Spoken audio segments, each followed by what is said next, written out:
자, 오늘 함께 말씀 보는 시간 갖도록 하겠습니다. 요한일서 2장 26절에서 29절입니다. 오늘 우리가 함께 보실 말씀은 요한일서 2장 26절에서 29절 기름 부음 받은 자의 축복이라는 제목으로 우리가 함께 말씀 나눌 텐데요. 26절에서 29절 우리 교독해서 함께 읽고요. 29절은 한 목소리로 우리 같이 읽도록 하겠습니다. 제가 먼저 26절 읽습니다. 너희를 미혹하는 자들에 관하여 내가 이것을 너희에게 썼노라. 너희는 주께 받은 바 기름 부음이 너희 안에 거하나니 아무도 너희를 가르칠 필요가 없고 오직 그의 기름 부음이 모든 것을 너희에게 가르치며 또 참되고 거짓이 없으니 너희를 가르치신 그대로 주 안에 거하라. 자녀들아 이제 그의 안에 거하라. 이는 주께서 나타내신 바 되면 그가 강림하실 때 우리도 담대함을 얻어 그 앞에서 부끄럽지 않게 하려 함이라. 함께 읽습니다. 너희가 그가 의로우신 줄을 알면 의를 행하는 자마다 그에게서 난 줄을 알리라. 아멘. 기도하겠습니다. 하나님 은혜를 감사합니다. 하나님, 이제 12월이 벌써 두 번째 주일을 맞이하게 되었습니다. 올 한 해 이제 또 한 3주밖에 남지 않았습니다. 하나님, 기도하는 가운데 주께서 주시는 이 말씀을 가지고 올 한 해를 잘 마무리하고 밝아오는 새해를 저희가 잘 준비할 수 있는 아주 중요한 이 시기를 잘 보내는, 지혜롭게 보내는 우리 청년들과 모든 성도들이 될 수 있도록 인도해 주시옵소서. 특별히 아버지 하나님, 이 말씀을 통해서 내년에는 옆에 있는 형제자매들을 더욱더 좀 더 사랑하는 그런 성숙한 삶으로 나가기 위한 결단과 헌신이 이 연말에 우리 모두 마음속에 임할 수 있도록 주님, 우리의 마음과 생각을 열어 주시옵소서. 예수님의 이름으로 기도했습니다. 아멘.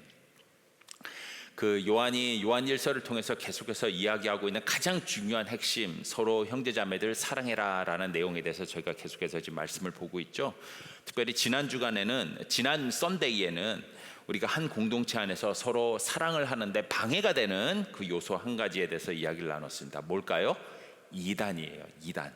잘못된 가르침으로 우리를 유혹하고 있는 그 이단들이 우리가 한 공동체 안에서, 한 교회 안에서, 한 가족된 우리 이 식구 안에서 서로 사랑하지 못하도록 방해하는 요소가 된다라고 이야기를 했습니다. 그들은 잘못된 가르침으로 우리 사이를 분열시킵니다.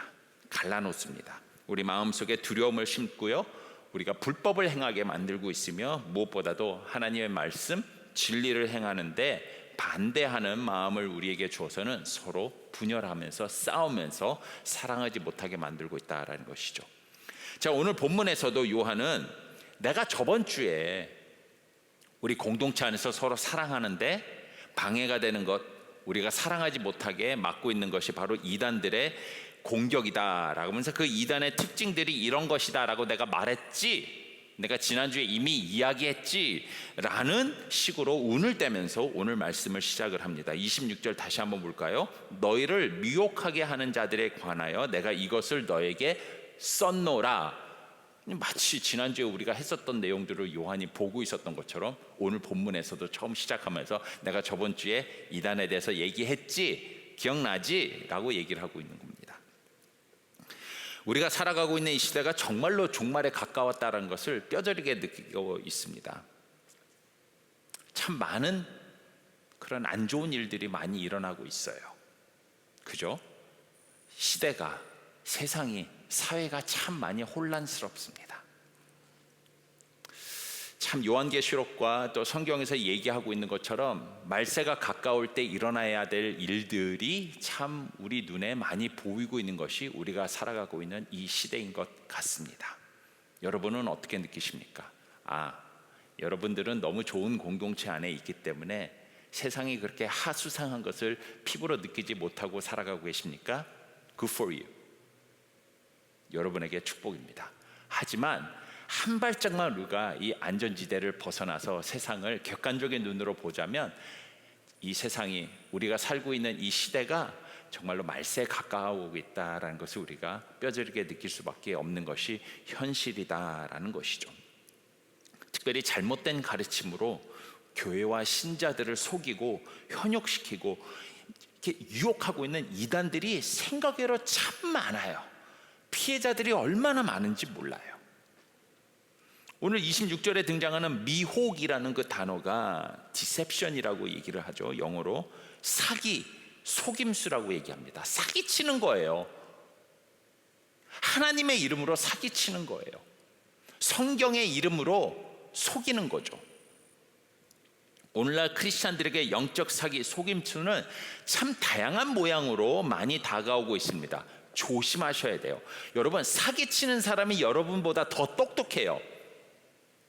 사기를 당하는 사람보다 치는 사람이 100배는 더 똑똑해요. 그러니까 사기를 치는 거죠. 여러분이 아무리 조심을 하더라도 사기치기로 맘먹은 사람한테는 넘어갈 수가 없는 것 같아요.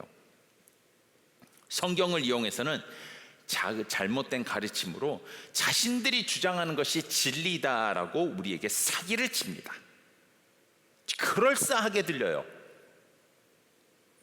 그리고 이단들이 사람들을 미혹할 때 가장 많이 쓰는 방법 중에 하나가 무엇이냐면 자신들을 통해서만이 진리가 있고 우리를 통해서만이 구원을 받을 수 있다라는 식으로 사기를 치는 거예요.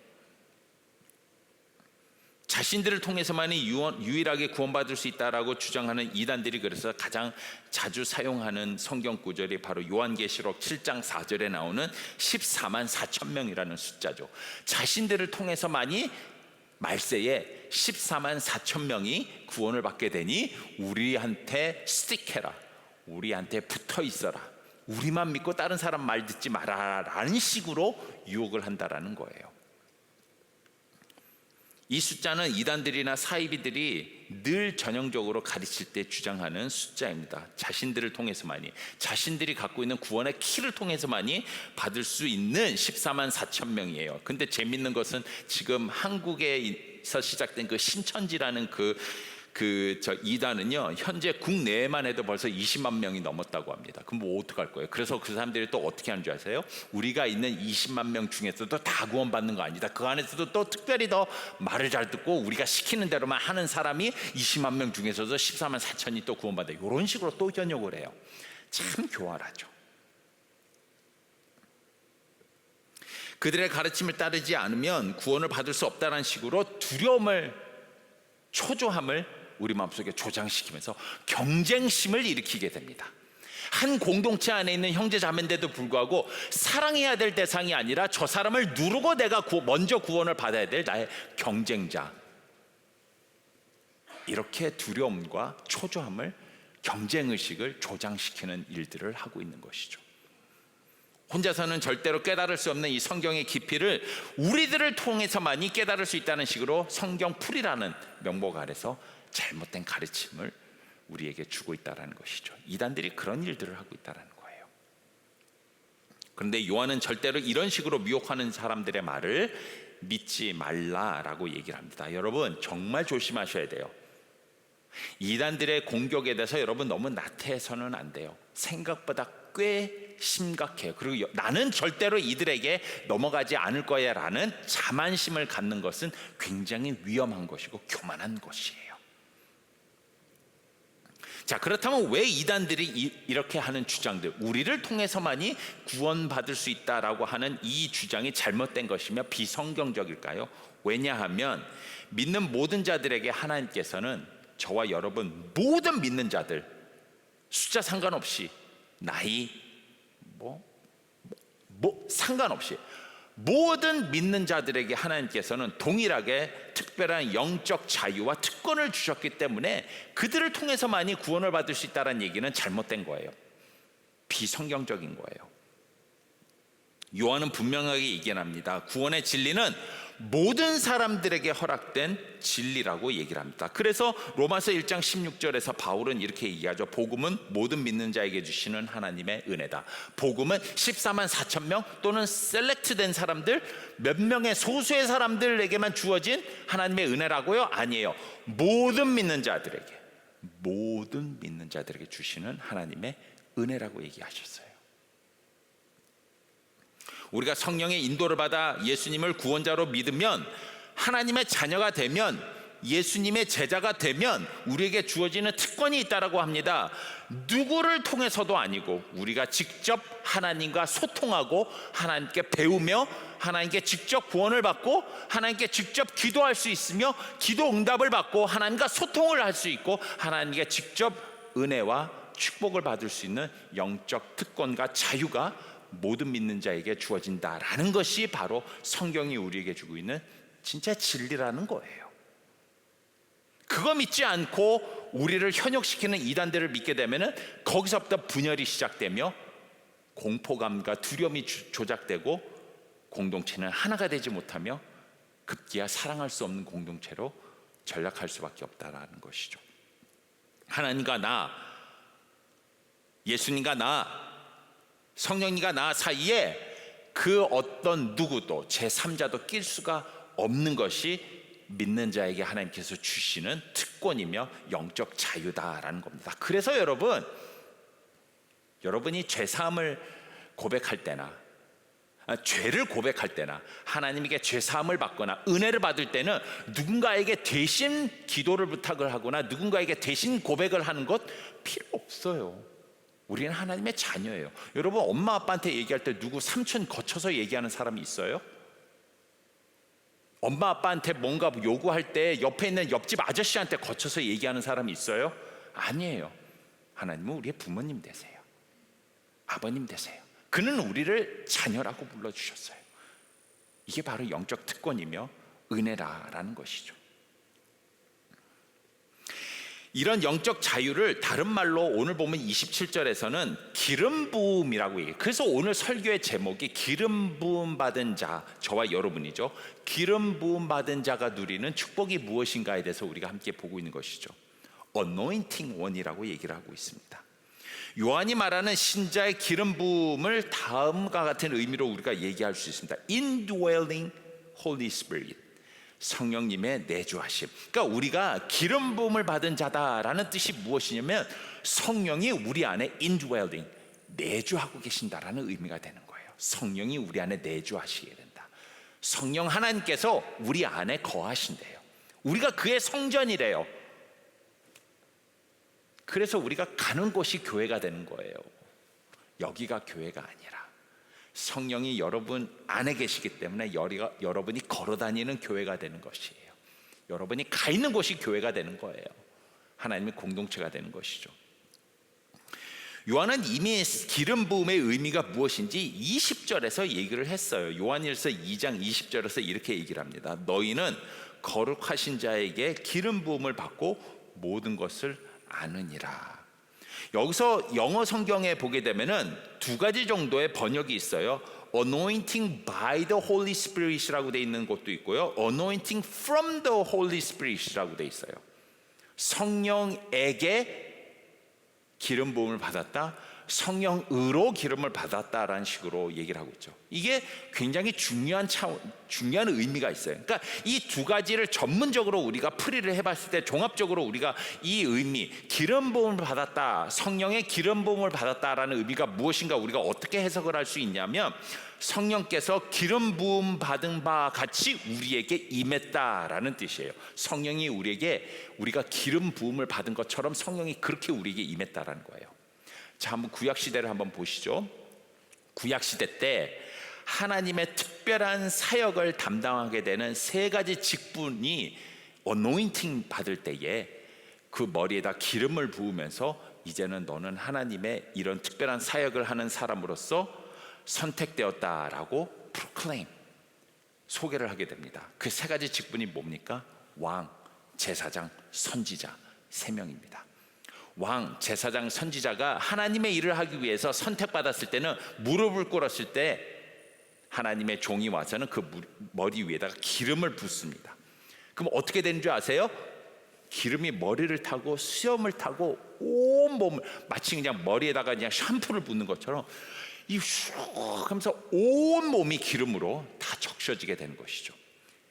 Anointing by Holy Spirit, Anointing by, 그러니까 from Holy Spirit이라는 얘기가 무슨 뜻이냐면 여러분에게 성령이 기름을 붓는 것처럼 성령이 여러분에게 넘쳐 흐르게 임했다라는 뜻이에요. 기름이 여러분인지 여러분이 기름인지 모를 정도로 성령이 여러분이 성령이 한 몸 하나가 돼서 범벅이 되도록, 하나가 되도록 성령이 그렇게 우리에게 압도적으로 임했다라는 의미가 되는 거예요. 여러분 그런 존재예요. 여러분 그런 존재예요. 막 내가 어떤 존재가 혹시 막 가끔 우울해지거나 가끔 막 이렇게 고난이 찾아왔을 때 내가 과연 쓸모 있는 인간인가, 내가 과연 어떤 존재가, 좀 이런 의심이 들 때가 있습니까? 그럴 때가 있죠. 저도 그래요. 그럴 때는 저도 막 굴 속으로 들어가요. 얘기 좀 하지 마 그러면서 그냥 다 꺼놓고 그냥 굴 속에 들어가는 곳 있죠. 근데 여러분 그건 나의 기분이고 나의 생각이지 여러분의 현실적인 아이덴티티는 아니에요. 여러분의 현실적인 아이덴티티는 성령이 여러분에게 기름 부은 것처럼 범벅이 된 성령의 존재가 된다라는 거예요. 그 얘기를 하고 있는 것이죠. 우리가 그런 존재이기 때문에 하나님과 예수님과 성령이가 직접적으로 소통할 수 있는 영적 권위가 있으며 영적 축복이 있으며 이로 인해서 다른 어떤 이단들의 잘못된 가르침도 우리가 물리칠 수 있는 지혜를 얻게 된다. 그 얘기를 지금 요한이 오늘 본문에서 이야기를 하고 있는 것입니다. 우리는 성령 안에 푹 빠진 사람이에요. 우리는 성령과 함께 동행하는 사람이에요. 성령은 우리를 컨트롤하세요. 성령은 우리를 지배하세요. 좋은 의미에서의 지배예요. 그래서 여러분 신앙생활 하실 때 지혜 중에 하나가 무엇이냐면 성령에게 기도하는 거예요. 우리는 참 성령에게 기도한다라는 것에 대해서 생소하게 생각할 때가 참 많이 있습니다. 성령에게 구하고 성령에게 기도하라는 얘기가 참 그렇게 많이 강조가 되지 않고 있는 그런 신앙생활을 할 때가 참 많이 있는 것 같아요. 하나님과 예수님에게만 우리가 기도하고 도움을 구하는 거지 성령에게는 구하는 것이 아니다라고 생각하는 분들이 있을 수 있지만 사실은 우리가 가장 기도를 많이 해야 되고 가장 도움을 많이 받아야 될 존재는 성령 하나님이세요. 예수님과 하나님께서 우리에게 약속하신 분이시거든요. 사도행전 10장 38절에 특별히 바울이 이렇게 얘기를 합니다. 기름 부음의 단어가 성령이 임한다라는 의미라고 이렇게 설명을 합니다. 하나님이 나사렛 예수에게 성령과 능력을 기름 붓듯 하셨으며 그가 두루 다니시며 선한 일을 행하시고 마귀에게 눌린 모든 사람을 고치셨으니 이는 하나님이 함께 하셨습니다. 성령이 기름 부음 바 되었기 때문에 그로 인해서 하나님이 우리와 함께 하심으로 우리가 못할 일이 없게 되었다라는 것을 예수님의 삶을 통해서 우리에게 샘플로 보여주셨다라는 거예요. 고로 우리도 성령에게 기름 부은 바로서 하나님이 함께 하시기 때문에 예수님께서 선한 일을 할 수 있었던 모든 지혜와 능력이 우리에게도 주어진다라는 약속의 말씀이 된다라는 것이죠. 믿으십니까? 아주 중요한 내용이에요. 이렇게 기름 부음 받은 자가 됐다, 성령의 임재를 경험하게 되었다, 성령이 함께하게 되었다라고 할 때에 우리는 보통 기름 부음 받은 자라고 표현을 하게 된다라는 것이죠. 그 사실을 오늘 요한은 요한일서 22장 27절에서 다시 한번 우리에게 강조를 합니다. 너희가 이런 사람이다라고 강조를 합니다. 너희는 주께 받은 바 기름 부음이 너희 안에 거하나니, 성령이 너희 안에 거하나니. 사실 요한은요 성령에게 기름 부음 바 되어서 성령과 함께 푹 빠져서는 성령과 함께 동행하는 삶을 살게 되었다라는 내용을 예수님에게 직접 배운 사람이에요. 요한도 어떻게 알고 우리에게 이렇게 요한일서에서 얘기하겠어요? 우리의 존재가 어떤 존재인지를. 요한도 예수님에게 배웠기 때문이에요. 예수님께서 공생의 기간 동안에 당신의 제자들에게 늘 가르치는 말씀의 내용 중에 하나가 뭐였냐면 나 너희하고 영원히 같이 있는 거 아니야. 난 곧 떠날 거야. 난 곧 죽게 될 거야. 부활하지만 너희를 떠나게 될 거야. 그 말씀을 가르쳐 주셨어요. 그때 제자들이 어땠을까요? 패닉이죠. 그렇게 믿고 따르던 리더가 어딜 간다 그러는데 패닉이지 않겠습니까? 그때 예수님께서 그 패닉인 제자들에게 주셨던 말씀이 요한복음 14장 15절에서 18절이에요. 제가 읽어볼 테니까 여러분 화면에 있는 거 잘 따라가 보십시오. 너희가 나를 사랑하면 나의 계명을 지키리니 내가 아버지께 구하겠으니 그가 또 다른 보혜사를 너에게 주사 영원토록 너희와 함께 있게 하리라. 또 다른 보혜사를 주신대요. 예수님이 지금 보혜사지만 또 다른 보혜사, 나랑 똑같은 보혜사를 주신대요. 그는 진리의 영이라. 세상은 능히 그를 받지 못하나니 이는 그를 보지도 못하고 알지도 못함이라. 그러나 너희는 그를 아나니 그는 너희와 함께 거하시며 또 너희 속에 계시겠음이라. 내가 너희를 고아와 같이 버려두지 아니하고 너희에게로 오리라. 아멘. 와, 얼마나 위로가 되는 말씀입니까? 우리 신앙생활하면서 가장 어려운 것 중에 하나가 뭔지 아세요? 나만 빼고 다 잘 사는 것 같은 외로움이에요. 나만 이런 고난받고 있다라는 그런 막막함이에요. 그런 거 겪어본 청년들 계십니까? 돌아보면 다 잘 사는 것 같아. 나만 빼고 다 하나님의 기도 응답 받는 것 같아요. 나만 빼고 다 괜찮게 사는 것 같은데 나만 고난을 겪고 있는 것 같아. 그런 신앙적 외로움. 그게 신앙생활하면서 가장 어려운 그런 문제 중에 하나인 것 같아요. 저도 그런 경험이 있었죠. 근데 오늘 말씀이 얘기를 하고 있죠. 내가 너희를 고아와 같이 버려두지 않는다. 혼자 있는 거 아니다. 내가 너희와 지금 같이 있고 너희에게 든든한 보혜사가 됐던 것처럼 더 든든한 보혜사 성령이 내가 가고 난 다음에 너희 안에 함께 거하면서 너희를 지켜주실 것이다. 약속했죠. 그리고 그 성령이 지금 이 자리에 여러분과 함께 계신다고 저는 믿습니다.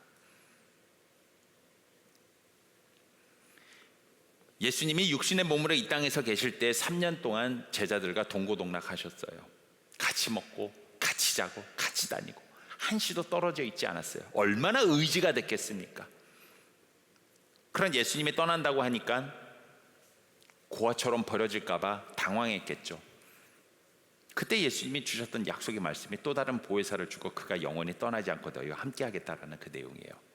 그리고 그 내용을 요한이 오늘 본문에서 똑같이 하고 있는 거예요.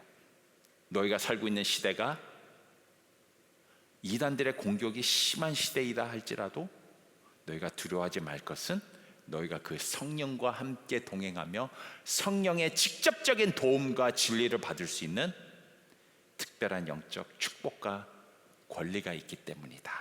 그 얘기를 하고 있는 것이죠. 이게 바로 우리가 이단들을 두려워하지 않을 수 있는 첫 번째 이유가 된다라는 겁니다. 사도행전을 보면 정말로 제자들의 삶이 예수님이 떠나고 난 다음에 그 성령과 함께 살면서 예수님하고 같이 있을 때보다도 훨씬 더 강력한 사역을 하며 힘있는 삶을 살았다라는 그 증거들이 많이 있습니다.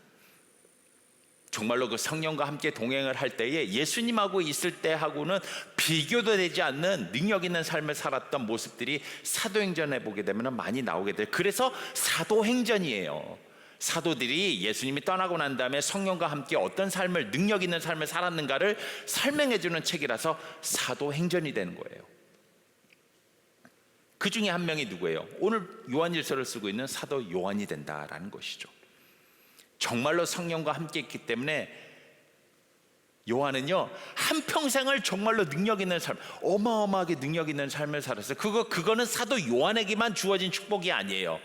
저와 여러분 우리도 그렇게 살 수 있어요. 그렇게 살 수 있는 샘플로서 그가 보여준 삶의 모습이었다는 거예요.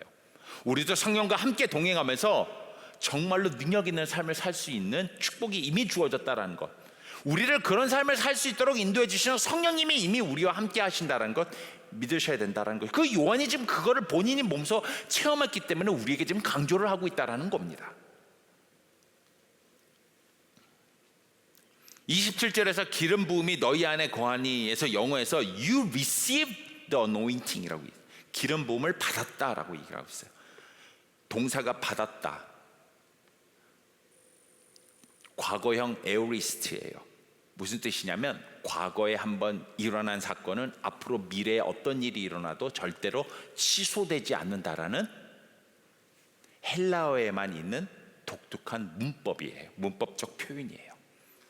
성령이 우리에게 임했다. 과거에 임했으며 한번 임한 그 사건은 평생도록 취소되지 않고 계속 쭉 이어진다라는 의미의 동사 시제예요. 자, 그렇다면 그 성령님이 우리가 이단에게 유혹당하지 않도록 구체적으로 어떤 일들을 하실까요? 우리와 함께 동행하시는 그 성령이 이단의 유혹에 우리가 넘어가지 않도록 우리 옆에서 어떤 일들을 하실까요? 27절을 다시 한번 볼까요? 요한이 이렇게 얘기를 합니다. 너희는 주께 받은 바 기름 부음이, 성령의 기름 부음, 내주하심이 우리 안에 거하나니 아무도 너희를 가르칠 필요가 없고 오직 그의 기름 부음이 모든 것을 너희에게 가르치며 또 참되고 거짓이 없으니 너희를 가르치신 그대로 주 안에 거하라. 그 성령이 우리와 뭘 하신다고요? 동행하시면서 뭘 하신다고요? 우리 옆에서 뭐 하신다고요? 뭘 한다고요? 같이 밥 먹는다고요? 같이 논다고요? 우리에게 가르치신대요. 우리를 가르치신대요. 성령 안에 우리 안에 계시는 성령이 가르치신대요. 그래서 여러분, 제가 꿀팁 하나 드릴게요. 살면서 진짜 어려운 일을 만날 때에 도대체 어떻게 해야 될지 모를 때에, 방법이 보이지 않을 때에, 어떤 판단이 옳은지 아리까리할 때 성령에게 기도하세요. 짧게 기도하세요. 그분 멀리 있지 않아요. 여러분 안에 있어요. 고래고래 나무를 붙잡고 소리 지르지 않아도 다 들려요. 짧게 마음속으로 성령에게 생각을 집중하고 기도하세요. 성령님, 지혜 주세요. 성령님, 내가 어떻게 해야 될까요? 알려주세요. 그러면 성령님은 기다렸다는 듯이 여러분의 마음과 생각에 그의 지혜를 떠올리게 해주실 겁니다. 믿으십니까? 이 정도밖에 안 믿어요? 다시 한번, 믿으십니까? 기다렸다는 듯이 그분이 여러분들에게 가르쳐 주실 거예요. 전혀 생각하지 못했던 생각이 그 성령이 지혜를 주심으로 떠올리게 해주실 거예요. 마음에 위로를 주실 거예요. 평안함을 주실 거예요. 길을 보여주실 거예요. 진리가 무엇인지 알려주실 거예요. 그 성령이 내가 상상할 수 없는 것들을 알 수 있도록 빛으로 우리에게 다가와 주실 거예요. 그러면 그거 따라가고 순종하기만 하면 돼요. 꿀팁이에요. 그가 우리와 함께 계시는 것뿐만이 아니라 무엇이 참되고 무엇이 거짓인지, 무엇이 이단이고 무엇이 정통인지, 무엇이 죄고 무엇이 참인지 우리가 질문할 때마다 알려주십니다. 그분이 그걸 하세요, 우리 안에서. 그래서 그 성령님과 함께 동행하는 우리는 이단의 유혹에서도 이길 수 있다라는 것이죠. 이 사실은 요한복음에서도 예수님께서 똑같이 우리에게 주셨던 약속의 말씀입니다. 요한복음 14장 26절, 보혜사 곧 아버지께서 내 이름으로 보내실 성령, 그가 너희에게 모든 것을 가르치고 내가 너희에게 말한 모든 것을 생각나게 하시느니라. 여러분, 1년에 일요일만, 썬데이만 교회 와서 설교를 들어도 여러분 1년 동안에 몇 번 설교 듣는 줄 아세요? 예수님의 말씀을 몇 번 듣는 줄 아세요? 53번, 52번, 53번 들어요. 근데 그 중간에 뭐 새벽 기도도 오시고 뭐 금요 예배도 오시고, 이번 주 금요일 제 설교 마지막 시리즈인 거 아시죠? 네, 웃지 마세요. 그냥 오시는 거예요. 오세요. 그러면 1년에 몇 번이나 설교를 듣겠습니까? 못해도 100번은 들을 거예요. 그 100번 다 설교 머릿속에 남을까요? 남는 분들은 할렐루야. 안 남을 수도 있죠. 그런데 그 말씀 중에서는 우리가 어려울 때 필요한 말씀들이 많이 있었겠죠. 힘들고 어려울 때, 그 말씀이 필요할 때에 성령께서 그 말씀이 우리 안에서 생각나게 해주신다라는 거예요. 지혜를 주신다라는 거예요. 요한복음 16장 13절, 성령이 또 우리 안에서 어떤 일을 하시는지 이렇게 설명을 하죠. 진리의 성령이 오시면 그가 너희를 모든 진리 가운데로 인도하시리니 그가 스스로 말하지 않고 오직 들은 것을 하라며 장래일을 너희에게 알리시느니라. 아멘. 그가 자기가 들은 것이 아니라 하나님께서 우리에게 주셨던 그 동일한 말씀을 우리 안에서 생각나게 하시며 그걸 통해서 무엇이 옳고 그른가를 스스로 판단할 수 있도록, 결정을 내릴 수 있도록 지혜를 주신다라고 얘기를 하고 있습니다. 요한은 정말로 이것을 그럼 경험을 했을까요? 사도 요한이 예수님의 제자로 있다가 예수님이 돌아가시고 부활하신 다음에 40일 후에 하늘로 승천하신 다음에 성령이 내려오셨을 때, 성령 충만함을 받았을 때, 그 이후로 90이 넘을 때까지 살면서, 한평생을 살면서 성령과 함께 동행할 때에 그는 성령이 그에게 이런 옳고 그름을 알려주시는 지혜를 받는 경험을 했을까요? 물론이죠. 본인 경험에 의해서 지금 우리에게 이 지혜를 주고 있는 거거든요. 그는 한평생 살면서 성령께서 주시는 직접적인 가르침, 진리, 지혜를 가지고 그 지금 요한일서를 쓰는 이 순간까지 삶을 버텨왔다라는 거예요.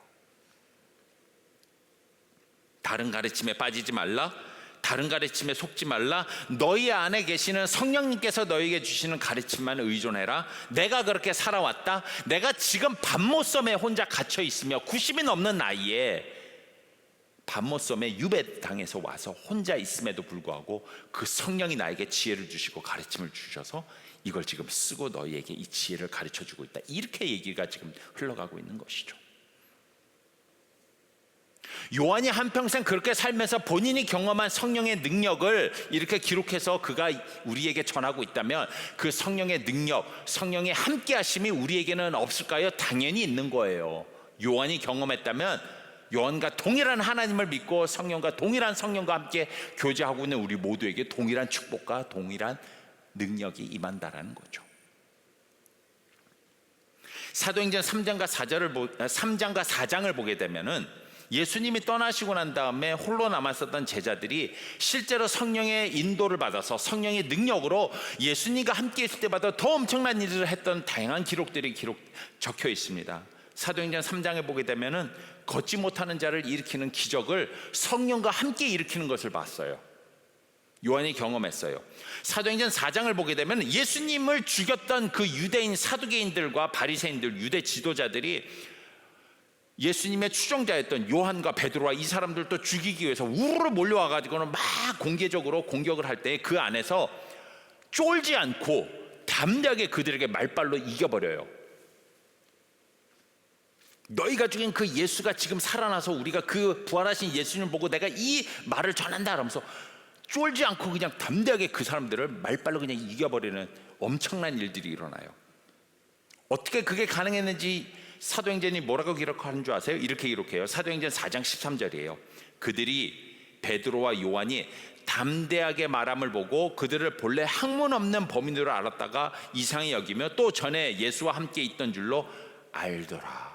예수님과 함께 있었던 그들이 예수님께서 약속하셨다는 성령을 받은 후에 나타나는 일이죠. 그럼 어떻게 이런 일들이 가능했는가? 계속해서 얘기를 합니다. 사도행전 4장 8절입니다. 베드로가 성령이 충만하여 이르되 백성의 관리들과 장로들아. 뭐에 충만했다고요? 맞아요. 성령이 충만하자 이 모든 일들을 감당할 수 있게 되었다라고 기록을 하고 있는 것이죠. 이게 바로 저와 여러분이 누리고 있는 성령의 기름 부음을 받아서 성령 안에 거하며 성령으로 흠뻑 빠져 있는 삶을 살고 있는 저와 여러분, 우리 모두가 누리는 영적 자유, 영적 특권이다라고 이야기를 하고 있습니다.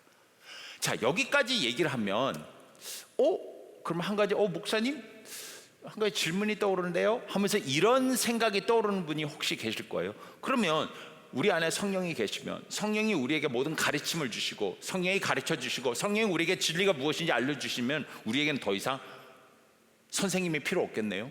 누구에게 말씀을 배울 필요가 없겠네요. 성경책하고 성령님만 있으면 되겠네요 라는 질문이 떠오르는 분이 혹시 있을 수 있을 거예요.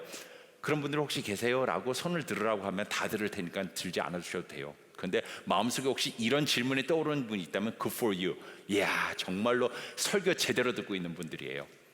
말씀을 잘 따라가고 있는 분들이에요. 이런 질문들이 생긴다는 것은 아주 건강하다라는 뜻이에요. 그럼 정말로 목회자가 필요 없을까요? 다른 말씀을 가르쳐주는 선생이 필요 없을까요? 티처가 필요 없을까요? 성령하고 성경책만 있으면 될까요?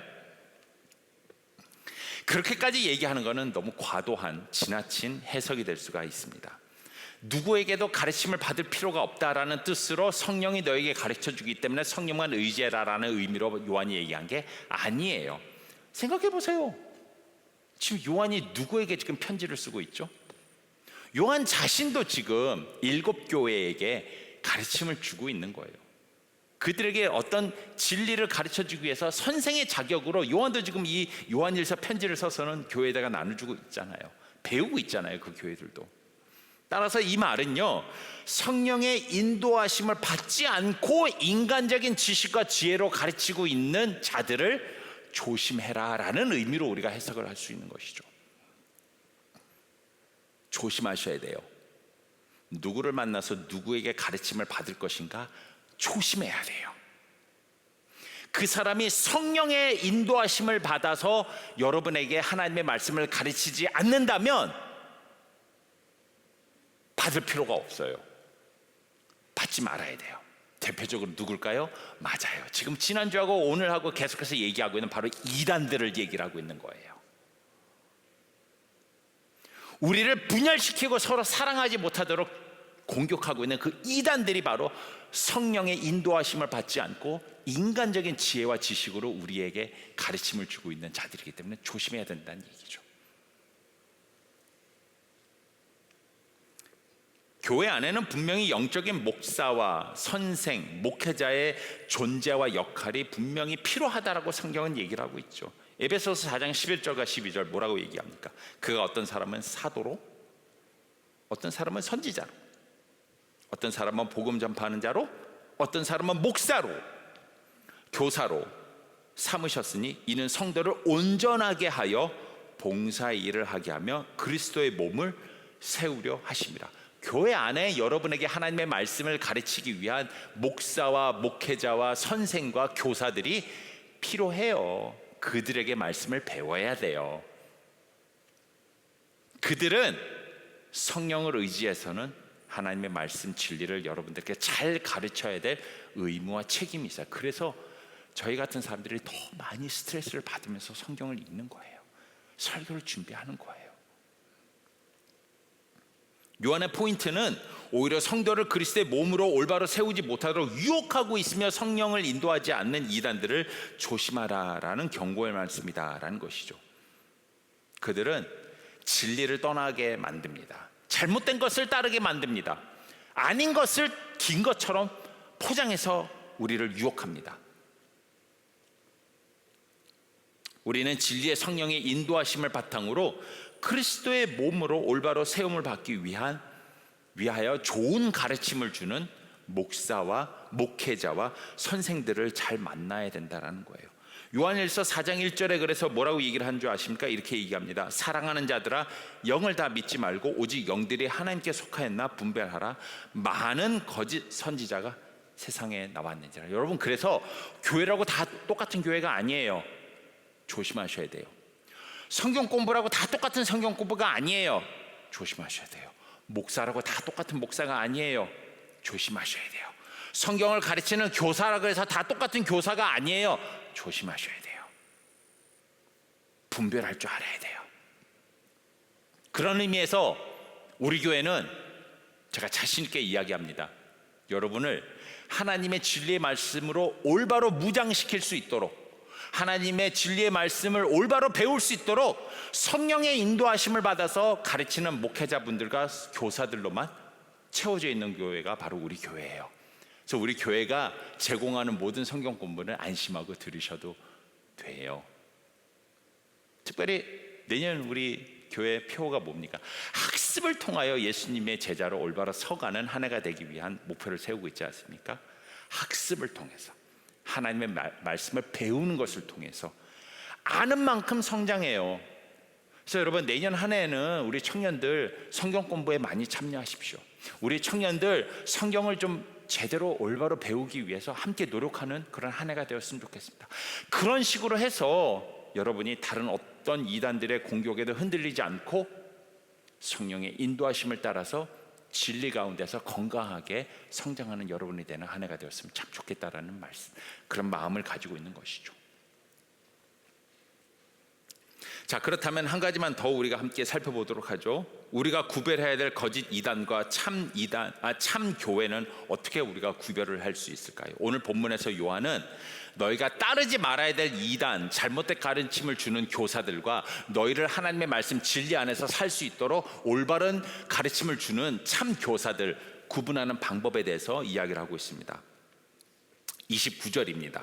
우리 한 목소리로 함께 같이 읽어볼까요? 요한일서 2장 29절입니다. 본문 오케이, 떠오릅니다. 함께 읽습니다. 시작. 너희가 그가 의로우신 줄을 알면 의를 행하는 자마다 그에게서 난 줄을 알리라. 아멘. 의를 행하게 하는 자, 우리가 의로운 일을 할 수 있도록 가르쳐주는 자가 참 교사이고 참 목회자입니다. 여러분이 의로운 삶을 살 수 있도록 인도해주는 교회, 공동체, 목회자의 가르침을 따라야 돼요. 물론 29절에서 그가 의로우신 줄을 알면에서 말하는 의는 성령이에요. 그러니까 잘 생각해 보세요. 성령은 우리에게 가르침을 주는데 우리가 의로운 삶을 살 수 있도록 가르침을 준다는 얘기죠. 자, 그렇다면 이걸 바꿔서 얘기하면 성령의 인도하심을 받아서 하나님의 말씀을 가르치는 교사나 목사나 목회자들은 당연히 그 가르침이 여러분으로 하여금 의를 행할 수 있도록 가르침을 준다라는 얘기로 우리가 풀 수가 있는 것이죠. 그러니까 여러분이 만약에 잘못된 행동을 하도록 여러분을 부추기거나 불법을 행해도 된다는 식으로 이야기를 하는 가르침이라면 그거는 여러분이 따라서는 안 돼요. 반면에 제대로 된 교회, 올바른 공동체, 올바른 목회자의 가르침은 여러분이 의를 행할 수 있도록, 성령이 의로움과 같이 여러분이 의로운 삶을 살 수 있도록 가르쳐주는 그 가르침을 따를 때에 비로소 여러분은 제대로 된 가르침을 받고 있다라는 증거가 된다라는 것이죠. 분별해야 돼요. 모르는 게 순진한 게 아니에요. 잘 들으세요. 모르는 게 순진한 게 아니에요. 모르는 건 어리석은 거예요. 모르는 건 어리석은 거예요. 나 몰랐네 이래갖고 될 게 아니에요. 익숙지가 되지가 않아요. 아는 게 지혜예요. 아는 게 선한 거예요.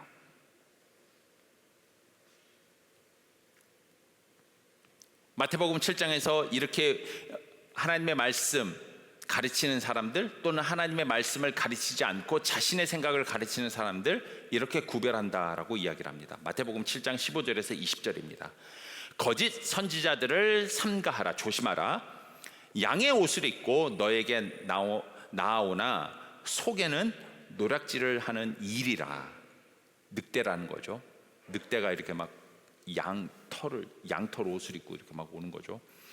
그들의 열매로 그들을 알지니 가시나무에서 포도를 또는 엉겅퀴에서 무화과를 따겠느냐. 이와 같이 좋은 나무마다 아름다운 열매를 맺고 못된 나무가 나쁜 열매를 맺나니 좋은 나무가 나쁜 열매를 맺을 수 없고 못된 나무가 아름다운 열매를 맺을 수 없느니라. 아름다운 열매를 맺지 아니하는 나무마다 찍혀 불에 던져지느니라. 이러므로 그들의 열매로 그들을 알리라. 여러분을 의로 행할 수 있도록 가르치는 교회와 목회자는 그들의 행실을 보면 알 수 있어요. 여러분을 진리에서 벗어나며 잘못된 가르침으로 잘못된 길로 가게 만드는, 의를 행하지 못하게 만드는 나쁜 이단들은 그들의 행위를 보면 알아요.